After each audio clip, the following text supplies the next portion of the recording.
আমি জীবনে পতিতালয়ে যাইনি, কিন্তু আমার জীবনের বড় একটা ভুল ছিল। আমার বলতে খারাপ লাগলেও এটা বলতে হয়, আমি আমার জীবনে একটি বেশ্যার প্রেমে পড়েছিলাম, যাকে আমি এত ভালোবাসার পরও সে অন্য এক জায়গায় মুখ দিয়েছে। আমার ভাবতে লজ্জা লাগে, আমি নিজেকে নিজে দেখি যে আমি কেন পারি না।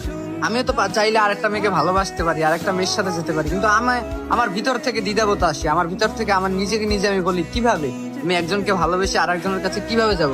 তার কি ভিতর থেকে ভিতরে এভাবে বলে নাই? সে কিভাবে আমাকে ছেড়ে আরেকজনের কাছে চলে গেল?